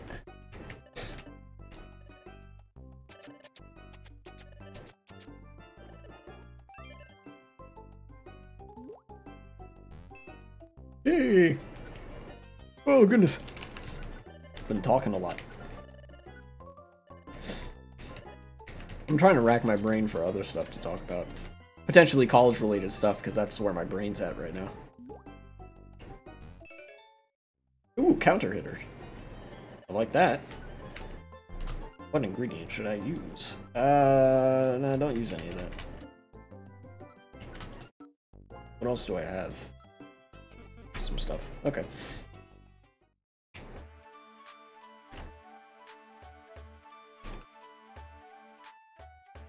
Running across town. You gotta really hustle to make it over there. Alright. What do I want to put away? Not that. I want to put this away for sure. What's your opinion on fraternities and sororities? Any fun stories? No, you know, I never went to a frat or a sorority for that matter. Not for frat stuff anyways. Sometimes they would rent out the venue for other events, and I would be there for, like, an event or two that was, like, hosted in a frat. Something like that. There were these, like, in retrospect, very cringy, liberal, like, race consciousness. It was almost like the race sensitivity training thing that I had to do. in like sophomore year. That was in a fraternity, so I did that. We were all like exchanging anecdotes and whatever about like racial bias and whatever. Apart from that, though, it was mostly just like me chilling. I wasn't the kind of person that went to a frat party, sorority party. I don't think I ever went to a specifically like fraternity or sorority event. My friends did. My friends certainly did, but I didn't.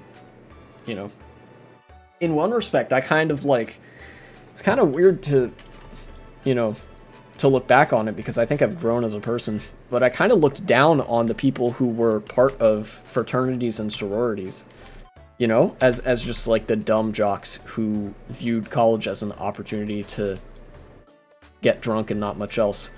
But of course now I realize that's kind of a myopic way to see it, and there's a lot more going on that would lead people to want to seek out that kind of environment. Because it is, at the end of the day, those parties are a lot about, you know, drinking, food, music, that sort of thing. I mean, that's what all parties are about, really.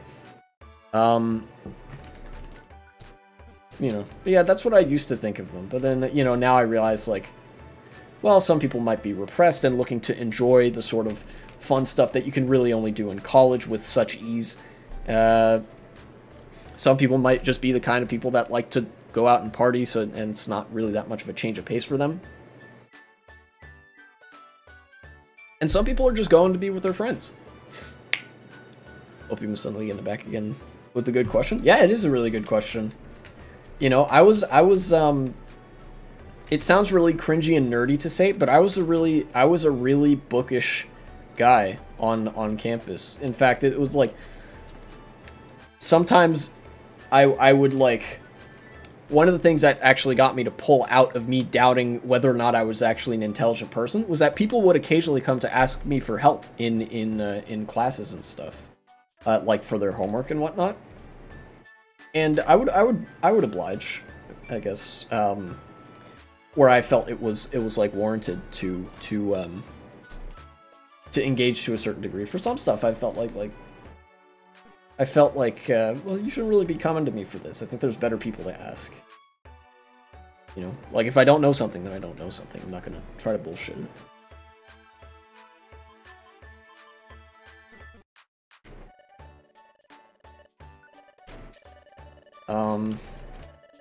Yeah. In fact, there's a really fun story. Again, it might sound a little bit fake to say, but in sophomore year, I had a sort of like trans rights moment in my cinema class. We were talking about. By the way, this cinema class was fucking awesome. It was basically just, we would like watch a movie. Like the class itself was 3 hours long and met once a week, I think. We would go and sit in this like lecture hall kind of theater thing, and there'd be a movie up on the projector. We'd just watch the movie. And then next class, you know, sometimes there'd be a reading or whatever. Next class, we would talk about the movie. We would talk about, like, the artistic direction of the movie, what kind of social trends it was emblematic of, what kind of influence it had on social discourse, what kind of influence social discourse of the time had on it, and things like that. And one of them was what was it? It was an episode of a show about black culture. You know, it was one of the major themes was black culture. And then we also watched an episode of Seinfeld, which was the episode of, like, I'm not gay. Not that there's anything wrong with that if I was, right? Like that episode. And, you know, we sort of talked about the status of marginalized people and how that changed over time.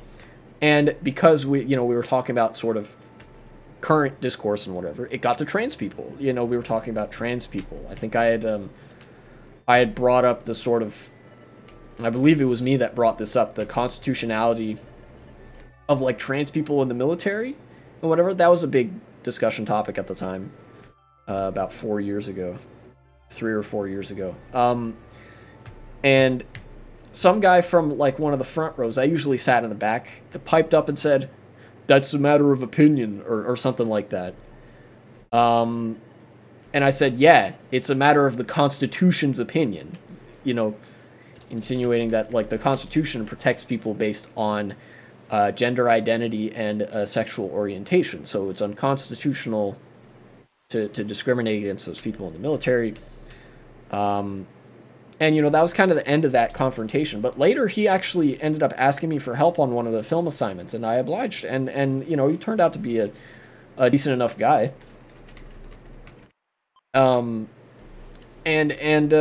We eventually, I knew him well enough to just say hi in passing, which was nice.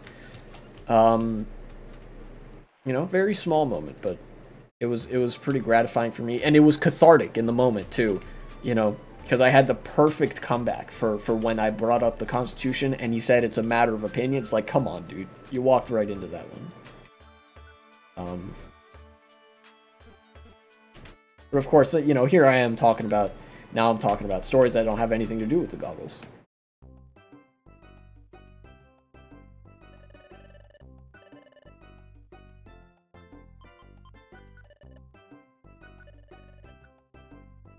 Alright, added the warp seed, that's right. Guess country from Shape and Flag quiz again? Banger, epic banger. Yeah, it's okay. You know, people want to listen and not watch that is totally fine. You know, this is a stream for people to enjoy casually or enjoy seriously, whatever the fuck you want. You know? Because I'm here to play. I'm here to play and I'm here to talk. Okay, my inventory looks good. I'm gonna head out. By the beach. Okay.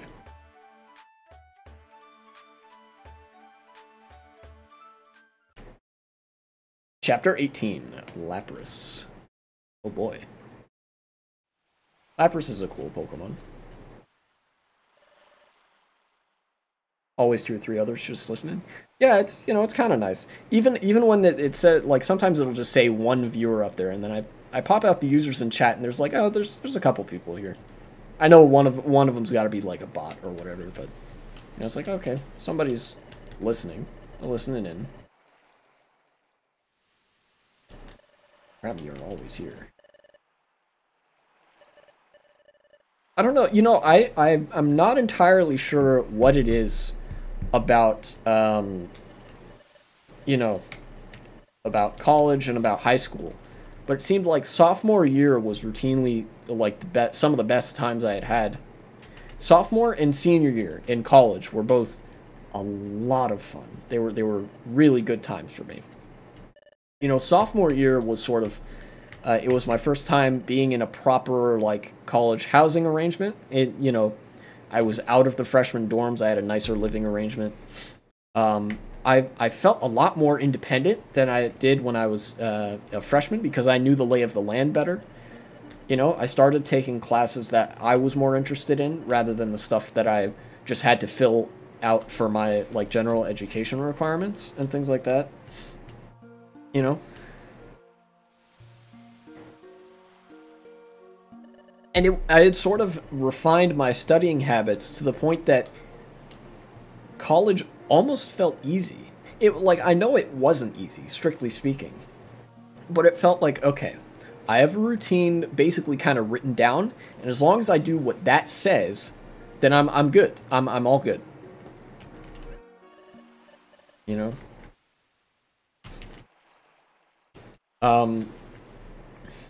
Of course, being that I didn't start getting medicated for my depression till I was 20 years old, there was also, I have to go for now, had a great time, might not participate much, but might find yourself listening for, very relaxing for some reason. Well, I'm glad to hear that, and, you know, have a good one, you know, come back at your leisure, of course.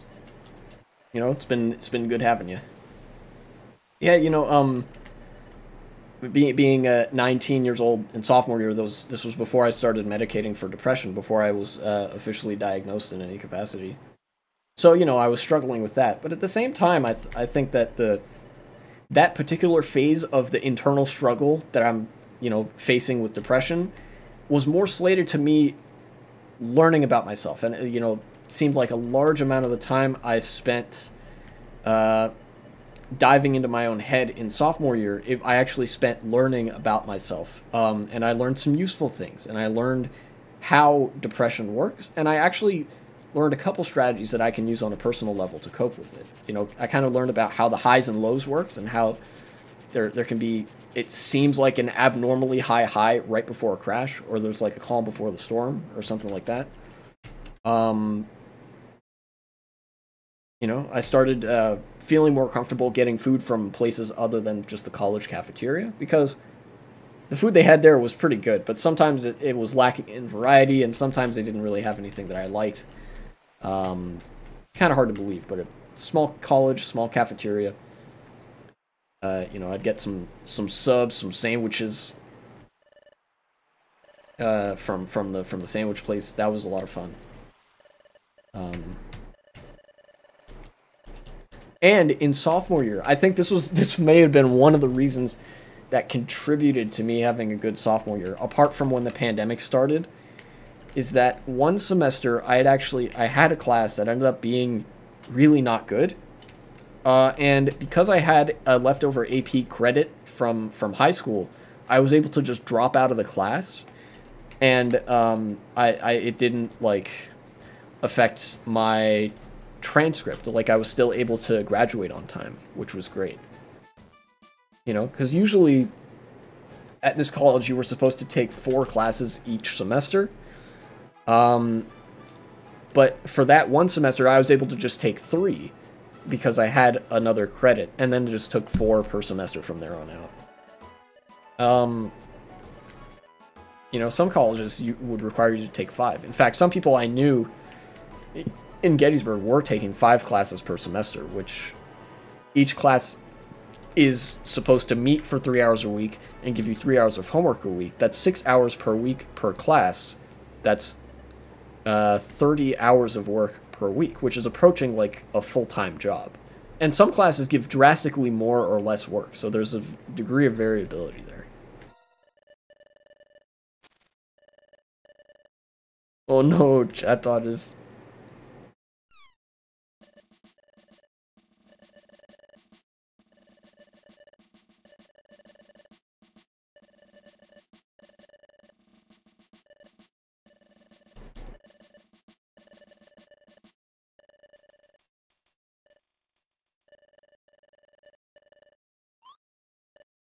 Chatot's getting a little bit of his own medicine, kind of getting a little bit derided in passing. You know, everybody, he shows throughout the game, Chatot shows like so little confidence in the guild members, and so I guess it's only fitting that it's reflected back at him. We don't have a whole lot of confidence in Chatot.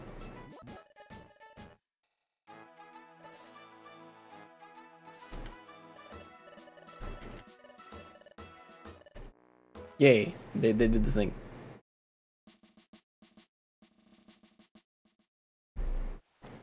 Alright, we're going to Brine Cave.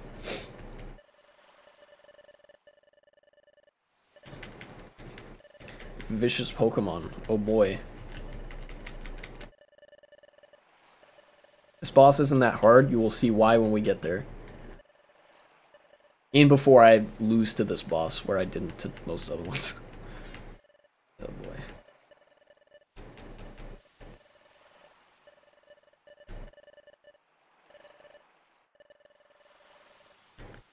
Alright, so they're really talking up this boss though.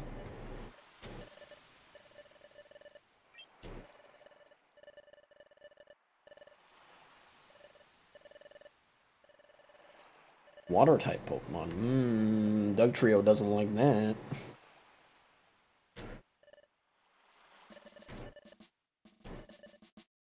Well, it's a good thing we've got Sunflora and Pikachu, both strong against water types, right?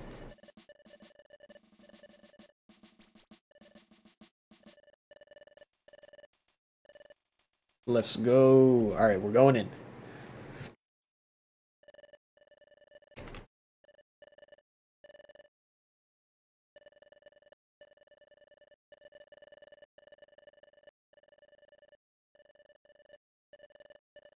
Anyways, alright, it seems like Team Skull is up to some skullduggery, which is, I'm sure, the intended pun that is comes to mind for many people when they hear Team Skull.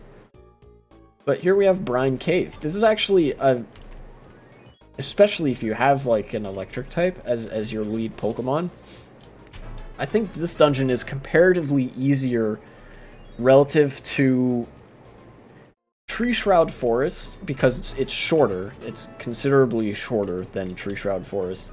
But then also a lot of the dungeons in the future, like the Future of Darkness, it's easier in some sense than those as well.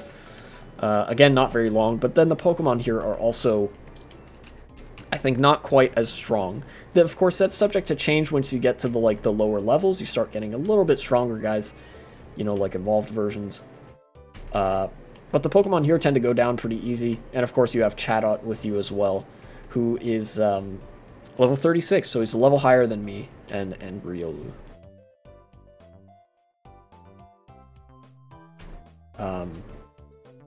But it is for that fact, I think, for the fact that it's not the most threatening dungeon, it can be very fun. Because, like, you know, you're finding some cool items here. We already found a couple hundred money. You know, for how late it is in the main story, this dungeon is relatively easygoing. And I know all of these sentences that I have just said are famous last words for when, like, I don't know, a monster house erupts out of nowhere and I just get absolutely bopped. But yeah. And of course there is the factor that a lot of the Pokemon here, in fact all of them pretty much, are part water type. And I am Pikachu, an electric type. I have electric type moves. I'm good against water type. You know. This, I think, Gastrodon's one of the few Pokemon in here that I anticipate giving me much trouble, if at all. If any trouble at all, that is. And I'm already, like, halfway through the dungeon, it seems. At least the first segment of the dungeon. It's a segmented dungeon, like some others. Oh. That is one thing to look out for, though. Pokemon here have Rain Dance, and that can enhance the power of water-type moves. And for some, it makes them move faster. Although, like I was saying earlier, that doesn't matter too much when you can KO them in one hit. Like I can, because I'm so good at the game. Nope. Okay, well, there goes Gastrodon.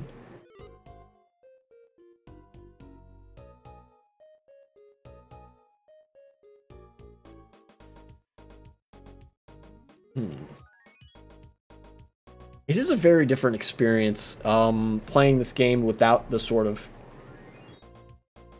emulation tools that I had grown accustomed to. You know, like speed-ups, save states. I mean, I'm still technically using save states, but, you know, without using them as a normal, like a mainstay of the experience. Kind of reminds me of being 8 or 9 years old again. Back when this game was new. I don't remember ever being stuck on this dungeon. That's probably, in fact, that's probably why I am comfortable just saying that the dungeon is easy, is because I remember when I was a kid, I never really had trouble with it.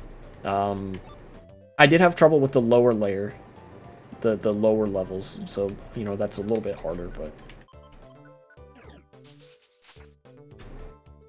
This was relatively little trouble. Little Trouble in Big China, as opposed to, more famously, Big Trouble in Little China. It's a title of a movie. A movie that I have not seen, which, might be surprising, might not be. I'm not much of a movie guy.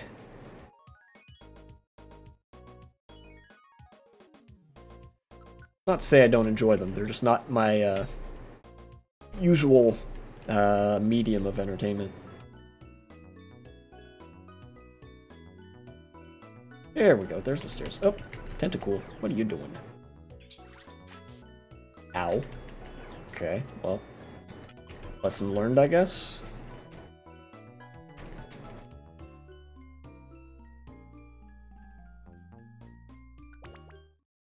Oh, and just like that.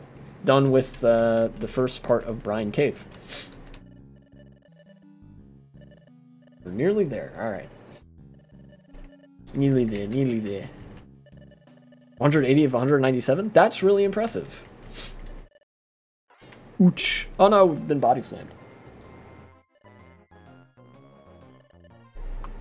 Stupid small islands all look the same and you can't see... You just can't see those flags. Yeah.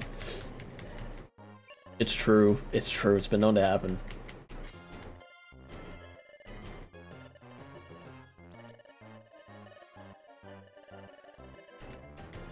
Alright.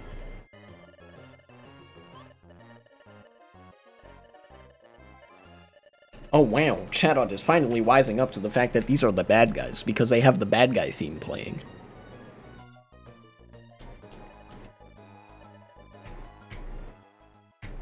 Oh shit, they ran off. They ran away. Oh dude, Chatot's gonna give him a piece of his mind or something.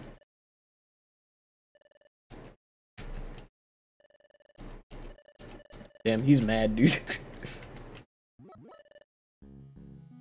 Alright.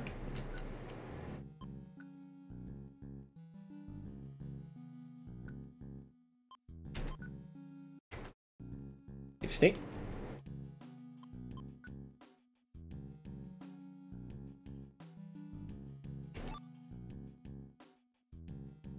Alright, Lower Brine Cave.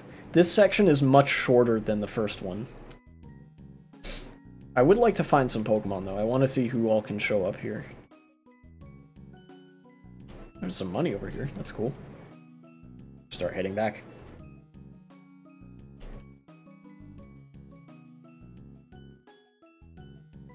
Nobody? Oh.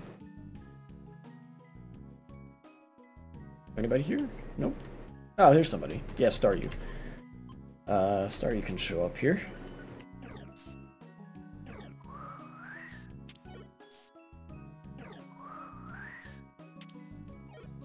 That's a really weird thing that happens. I don't know what it means, or if it even means anything.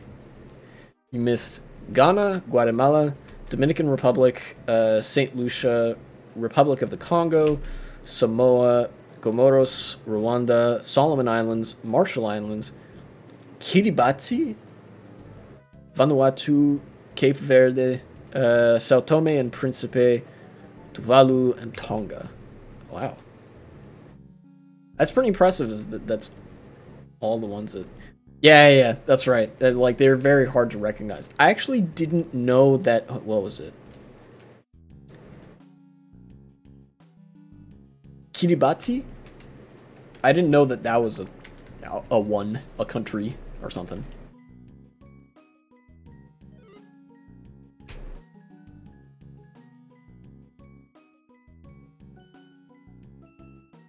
Yeah, I will absolutely grant that. There's been times when I, you did big flex. Yeah, I mean that is a flex, and you should be proud of that. You know, more geography knowledge than even the smartest American. Actually, no, don't phrase it like that. That's not as big of a flex.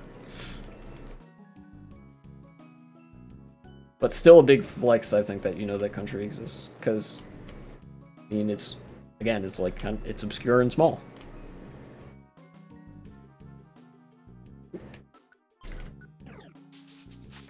Get out of here, Staryu.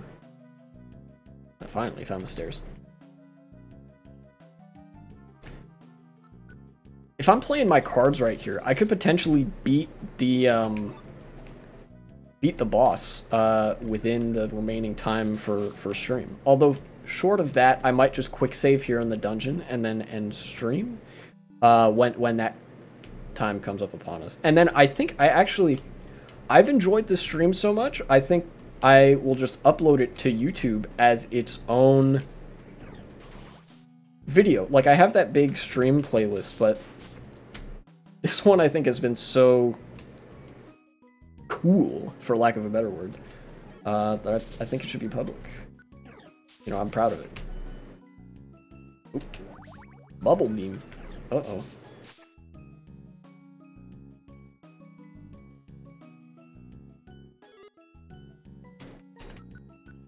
Oh, Rain, what are you doing? That's cool, really agree. Very good stream. Yeah, I really enjoyed it. And, you know, I know it might sound weird. At least it would have sounded weird to me a few years ago. Until kind of recently. I think a significant part of the reason that the stream felt so good and I had so much fun was because I had the windows open in my room. The weather's kind of nice here, and I don't know what it is, but when people say, like, I need some fresh air, you know, or like some fresh air will do you good, like they mean that, and that actually works. I don't know how it works, but man, does it work. I mean, I have an idea of how it works. I think it's something to do with, like, the carbon levels in the air, or like you need vitamin D from sunlight or whatever, and you get that from sunlight and stuff. I don't know. I'm not a scientist. And there we are in the Brine Cave pit. Boss time. 6 viewers. Oh wow. Gah. What? They said goo goo goo. Oh shit. They took too much melatonin. I'm clipping that. There we go.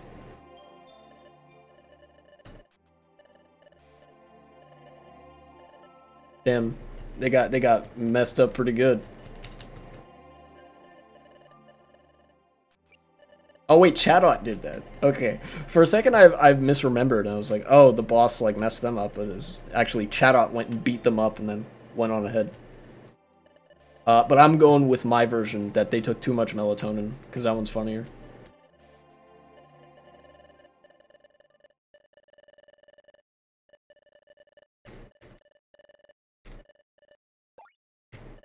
Oh, and he gave it back.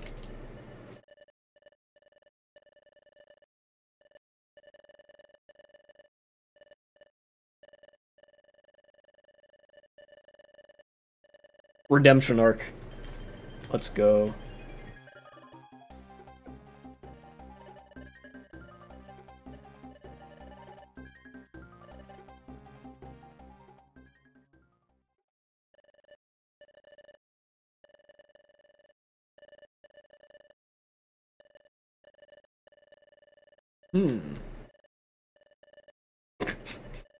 Damn.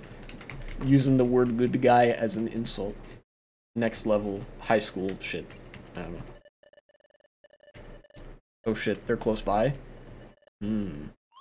It's too bad we exist on this 2D plane and can't look up. Playing a quiz, you have to say if it's a country or not a country. It's so easy to get tricked with stuff like Greenland, Alaska, North Africa, Scandinavia, Siberia, Fuji. Yeah, so sneaky. Yeah, that stuff can be really sneaky. Especially because, depending on who you ask, like, historians, sociologists, whatever, country is kind of a nebulous term. Like, I know, this is nerd shit. I'm wearing the wrong glasses. I should be wearing the giant nerd glasses instead. But, like, you could argue that Siberia is a country that's just within Russia. You know, like, Siberia, there is a Siberian independence movement and stuff like that. You could argue that, like, Greenland is a country, even though it's technically part of Denmark, because it's like, there's a lack of connection or whatever.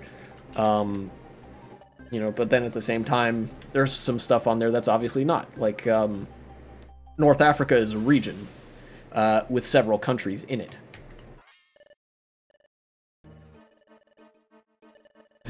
Bro! No way! The same way as last time? Czechoslovakia and Yugoslavia were in the mix too. Yeah, that's especially tricky because it's like, well, they were countries, but now they're not. Like, they don't exist anymore. You know, Yugoslavia broke up in a particularly bloody fashion. And then Czechoslovakia, as far as I'm aware, that like the breakup of it into Czechia and Slovakia wasn't horrible. Again, I don't exactly know the full history there, but you know. as far as country separations and secessions go, I'm under the impression that that one wasn't quite as bad as it could, like, as some others. And that's how easy the boss fight was. But since I don't think there's an opportunity to save imminently coming up, I'm just gonna save state here and find somebody to raid and then end the stream. You know, I have a little bit more of a raid party to go with this time, which is nice. I guess I'll say thank you all for watching the stream. This will be one of, I think, the only stream. There's a beat in all of this. Oh, what's going on? Ah, mute it. Okay, sorry about that. This is going to be, I think, the only stream on my channel that will be up publicly. And now, you might have last known him as IBDW, but he has since changed his stream tag to Cody Schwab. So enjoy some Super Smash Bros. Melee content. There we go. Raid has been created.